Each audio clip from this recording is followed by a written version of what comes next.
crouching down and preparing to let off with his machine gun. Dogged scrapping characterized our advances everywhere. Cherbourg's fall was a cue to General Montgomery to seize Caen. BBC's Stuart McPherson spoke from the roof of a farmhouse in Caen, in dead center of the furious battle. This attack started roughly 8 minutes ago, and now the tail end of the first wave of 300 heavy bombers is coming in, and now there is definitely hardly any flak at all, and little wonder. When one considers the load that these 4-engine bombers are carrying, plus the shelling that's going on, well, there's your answer. You just can't do it. You can't face up to a superiority in numbers, both in men and intelligent bombs. And there's a blinding flash, away over to the left and a perfect smoke.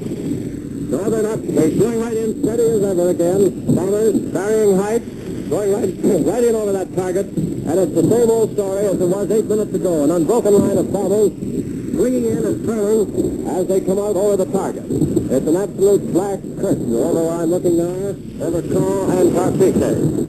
After 3 days of fighting, Caen fell. The news was good. We were on time on both sides of the globe. Saipan in the Marianas, with an airfield just 1,500 miles from Tokyo, was taken by the Marines. Yes, the news was good. Too good.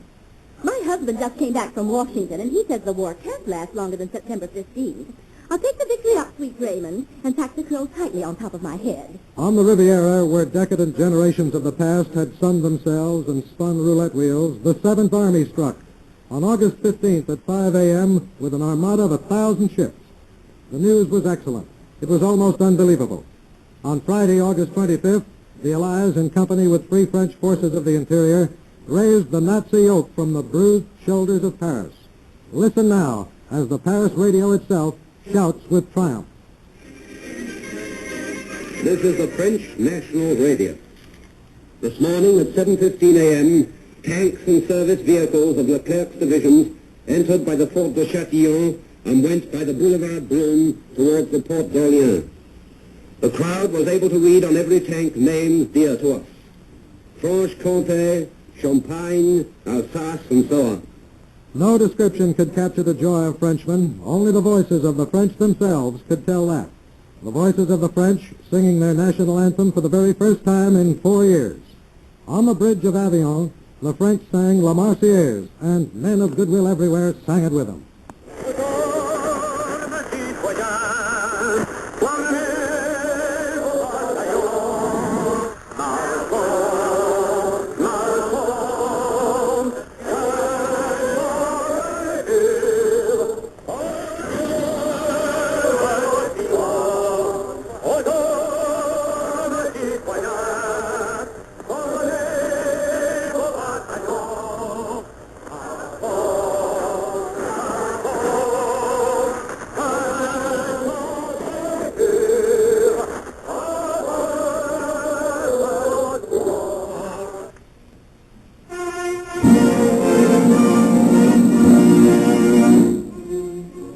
The freeing of Paris had one ominous note. On the afternoon of August 26th, General de Gaulle was leading a victory procession to the Notre Dame Cathedral when an attempt was made on his life. BBC's Robert Reed was within a few feet of the general. Listen to Reed's commentary, punctuated by the actual shots of the would-be assassins. The general is now turned to face the square in this huge crowd of Parisians.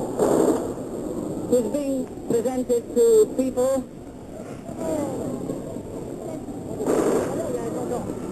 It's being received. It's being received.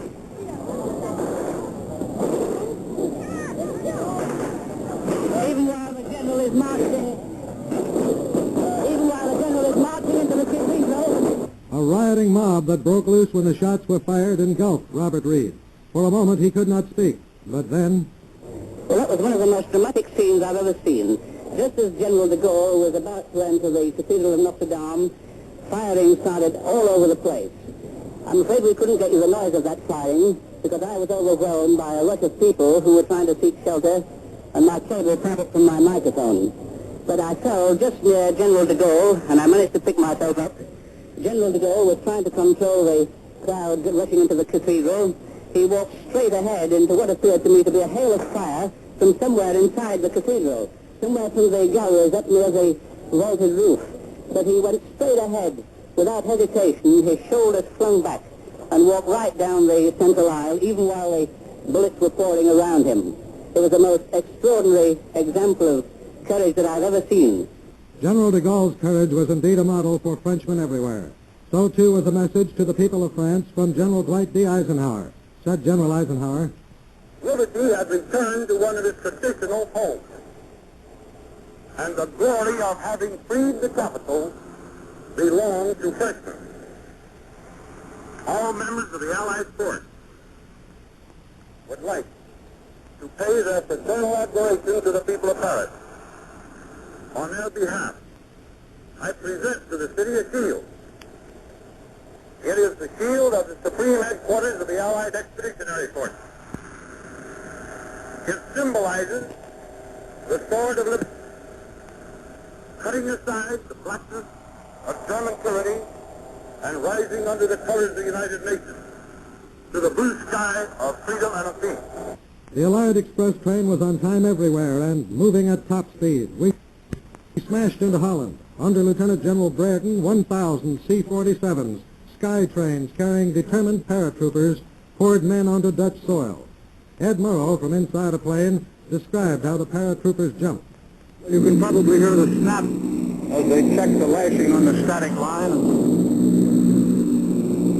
We're traveling back now. There it goes. You hear them shout? 3, 4, 5, 6, 7, 8, 9, 10, 11, 12, 13, 14, 15, 16, 17, 18. Every man out. I can see their chutes going down now. Every man clear. They're dropping just beside a little windmill near a church. Hanging there very gracefully, seem to be completely relaxed, as I said a moment ago, like nothing so much as khaki dolls hanging beneath a green lampshade. You see one man go down just north of the little road. The whole sky is filled with parachutes. As we came into Holland, victory became like that prosperity of the last decade, a hallelujah day that was just around the corner. The Balkans were cracking at the seams. Admiral Nimitz took the Palau archipelago. Civilians had many a good reason to believe Germany was about to be bowled over with a 10 strike. In Manhattan, plans were made for an all-star, all-night celebration in Carnegie Hall. Romania dropped out of the war. So did Finland. Then the Allies caught it. We got a taste of what it would be like to take Germany. For the Germans had monkey-wrenched our master time chart. They clung for all they were worth to valuable channel ports, forcing us to ship supplies halfway across France to reach our men in action. The Germans knew the value of time, and they played for it. They stalled us at the channel ports. Then, like a hunted fox, they fled, but systematically across France, just out of our reach. We lost more time. Finally, in a daring attempt to get back to our 1944 time schedule, a British airborne division hit Arnhem. But by now, the Germans had time to organize, to make a stand. The British were soon close to tragedy. They needed help and reinforcements. But for a full week, we couldn't get through to them. BBC reporter Stanley Maxted landed with the British at Arnhem, and here is his account of how we dropped supplies by air to our allies, supplies that got past Nazi anti-aircraft to the stranded British at Arnhem. Just a few minutes ago, the fighter cover showed up, and right behind them came those lovely supply planes that you can hear up above us now. Yesterday and this morning, our supplies came, and they were dropped in the wrong place. The enemy got them. But now these planes have come over, and they've dropped them right dead over us. Everybody is cheering and clapping, and they just can't give vent to their feelings about what a wonderful sight this is. All these bundles of parachuted packages and ammunition are coming down here all around us. Through the trees, bouncing on the ground. The men are running out to get them, and you have no idea what this means to our cathedral